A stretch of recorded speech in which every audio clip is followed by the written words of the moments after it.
Welcome to Spotlight Chronicles, everyone. Today, we are going to be diving deep into the spotlight effect and how it can impact our relationships. We're going to be breaking down a really insightful blog post from Talk to Angel. Okay. That's an online counseling platform. To understand how this really fascinating psychological phenomenon plays out in our love lives, you know that feeling when you think your partner is totally laser focused on your every little mistake, like they've got you under a microscope, even if they don't say anything. Right. Yeah. That's the spotlight effect in action. And it can create like a ton of unnecessary tension. It really can. It's amazing how this feeling of constantly being watched and judged can affect the dynamics between two people. Yeah. You know, it's almost like an invisible barrier, causing misunderstandings and just putting all this pressure on the relationship. Think about it this way. Like you're on a date. Yeah. You spill a bit of wine on yourself, and suddenly you feel like you're on stage with this giant spotlight. Yes. Shining down, amplifying every awkward move you make. Yeah. It feels like your date is totally judging you for that tiny little mishap. The thing is, that spotlight is mostly in your own head. Right. The Talk to Angel article really emphasizes this point. Mm-hmm. We massively overestimate how much attention other people are paying to us. So it's like we're the star of our own little drama. Exactly. And everyone else is just an extra in the background. Exactly. And that's where the problems start in relationships. Right. The article highlights how the spotlight effect can lead to this chain reaction of negative consequences, starting with increased anxiety. That makes total sense. If you're convinced your partner is constantly scrutinizing you, you're going to be on edge all the time, worrying about messing up. All the time. It's hard to relax and feel truly connected when you're in that state. Absolutely. And that anxiety can really get in the way of open communication. You know, instead of being vulnerable and sharing how you feel, you might shut down or get defensive. Right. Because you're afraid of being judged. So the spotlight effect creates this wall between you and your partner, preventing you from really connecting. Precisely. And the article also points out how this can chip away at your self-esteem. Right. You start to question yourself, wondering if you're good enough, interesting enough, attractive enough. Right. All because of this imagined spotlight. And that can create a vicious cycle, right? Totally. The more insecure you feel, the more sensitive you become to any criticism, whether it's real or just perceived. So that spotlight just seems to get brighter and brighter. That's a great way to put it. It becomes a self-fulfilling prophecy. But here's the good news. Okay. There are ways to dim that spotlight and rebuild your confidence within the relationship.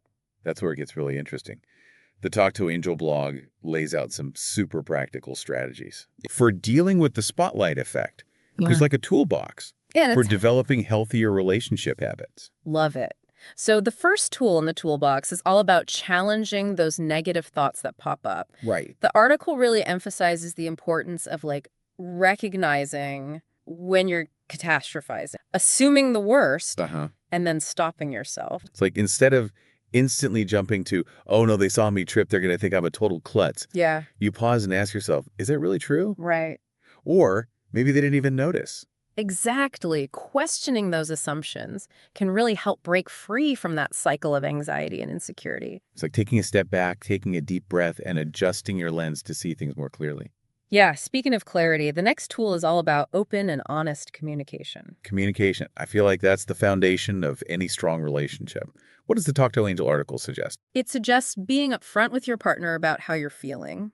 Explain how this spotlight effect is impacting you and how their actions, even if they don't mean to, might be adding to your insecurities. It's a good point. Instead of letting those anxieties just build up inside. Yeah. Bring them out in the open. Let it out. You never know, your partner might be dealing with the spotlight effect too. It's very possible talking about it can create a shared understanding and empathy. You can even brainstorm ways to support each other. It's like teamwork. You're dimming those spotlights together. Yeah.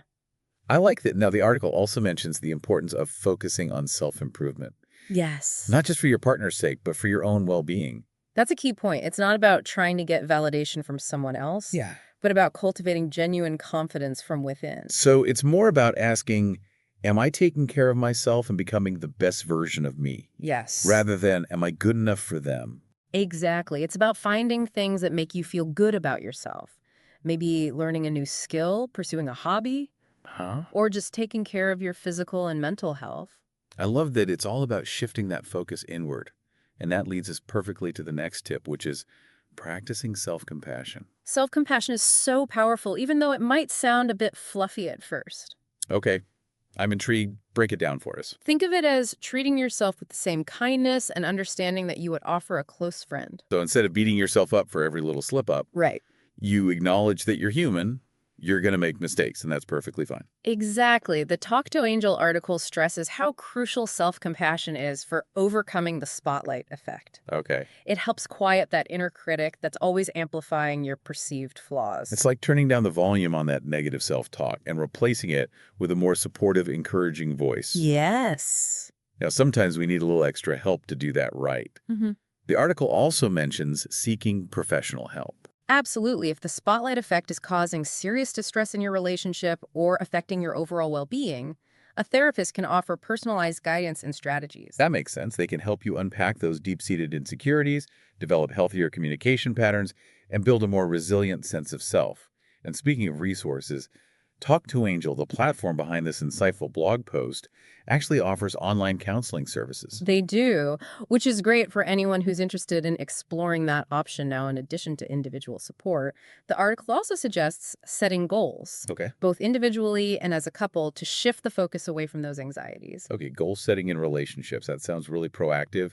What kind of goals are we talking about? It's about working together to build a more positive, fulfilling dynamic. Yeah. You could set goals around improving communication, spending quality time together, Huh. or even just trying new things as a couple. So instead of dwelling on those insecurities, Yeah. you're channeling your energy into something constructive and fun. Yeah, exactly. And achieving those goals together can create a sense of shared accomplishment and strengthen your bond. It's like concrete proof that you're a great team capable of overcoming challenges and building a future you're both excited about. That's a powerful way to combat the negativity of the spotlight effect. This deep dive has been incredibly insightful. I feel like I have a whole new understanding of how the spotlight effect can creep into our relationships and cause problems. It definitely can, but what's reassuring is that we have the power to dim that spotlight Right. and create healthier, happier relationships. Absolutely. And it all starts with awareness. Yeah. Recognizing that this bias is at play and, those negative thoughts might not reflect reality. Totally. Once you see it, you can start to challenge it and make different choices. That's actually pretty empowering, wouldn't you say? It is. It means we're not at the mercy of our anxieties. Right. We can take control, communicate openly, practice self-compassion, and build relationships where we feel truly seen, loved, and accepted for who we are. Well said. So, for everyone listening, here's something to think about based on what we've learned today. How can you consciously dim the spotlight effect in your own relationship? What's one small step you can take today to communicate more openly? Yeah. Or practice more self-compassion? That's an excellent question for us all to consider. We hope this deep dive has given you some valuable insights and strategies you can actually use. Thanks for joining us on Spotlight Chronicles.